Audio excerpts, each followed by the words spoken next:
रात के ठीक 2 बजे आरव के फोन की घंटी बजी। स्क्रीन पर लिखा था माँ कॉलिंग, लेकिन उसकी माँ को गुजरे हुए पूरे 3 साल हो चुके थे। आरव का गला सूख गया, उंगलियां तापने लगीं। उसने कॉल काटने की सोची, पर तभी दूसरी बार वही कॉल, वही नाम, वही तस्वीर। इस बार उसने कांपते हाथों से कॉल उठा ली। आरव, बेटा, मेरी बात ध्यान से सुन। वो आवाज बिल्कुल उसकी माँ की थी। वही अपनापन, वही हल्की सी खांसी। कौन? समय बहुत कम है। जिस घर में तुम रह रहे हो वहां आज रात कुछ होने वाला है।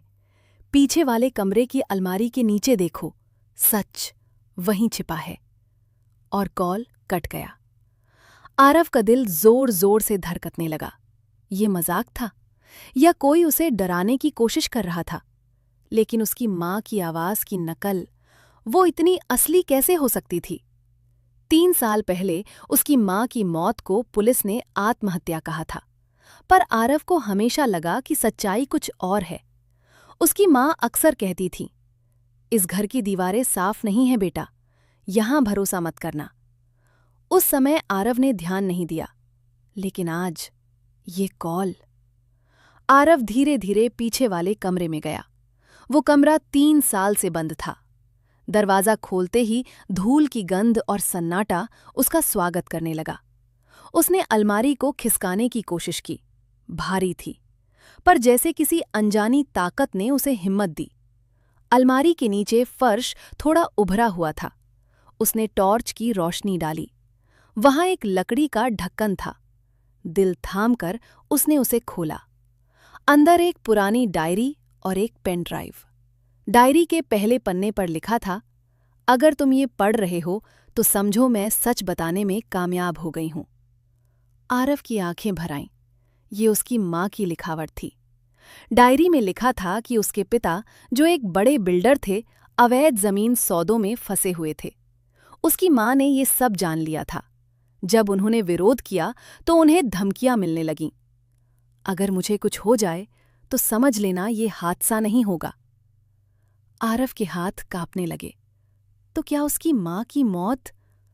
तभी नीचे हॉल से दरवाजा खुलने की आवाज आई। आरव चौंक गया। इस वक्त कौन आ सकता है? उसने घड़ी देखी। 2:43 AM।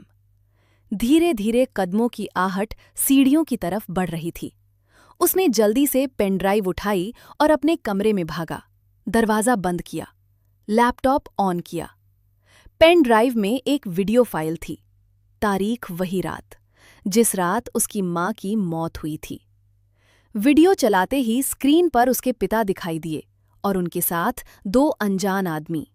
बहस हो रही थी।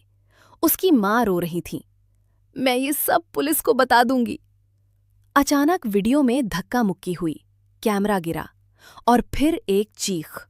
वीडियो यहीं खत्म हो गया। आरव की आंखों से आंसू बहने लगे। सच उसके सामने था। उसकी माँ ने आत्महत्या नहीं की थी, उन्हें चुप करा दिया गया था। तभी उसके कमरे का दरवाजा जोर से पीटा गया। आरव, दरवाजा खोलो! ये उसके पिता की आवाज थी। तुमने वो कमरा खोला है ना? जो मिला है वो मुझे दे दो, वरना ठीक नहीं होगा। आरव का दिल टूट चुका था, पर इस बार वो डरने वाला नहीं था। उसने अपने फोन से वीडियो अपने दोस्त निखिल को भेज दिया, जो एक पत्रकार था। साथ ही एक मैसेज, अगर मुझे कुछ हो जाए तो ये सब पब्लिश कर देना। दरवाजा तोड़ दिया गया। उसके पिता अंदर आए। आंखों में गुस्सा और डर दोनों थे। तुम समझते नहीं हो, ये सब हमारे लिए था। पैसे, ताकत, सब तुम्हारे लिए। आरव चीखा, मुझे ऐसी दौलत नहीं चाहिए जो मां की जान लेकर आई हो।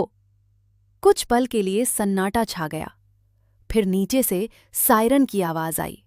पुलिस। निखिल ने वीडियो तुरंत पुलिस और न्यूज चैनल्स को भेज दिया था। उसके पिता के चेहरे से रंग उड़ गया। पुलिस ने उन्हें वहीं गिरफ्तार कर लिया।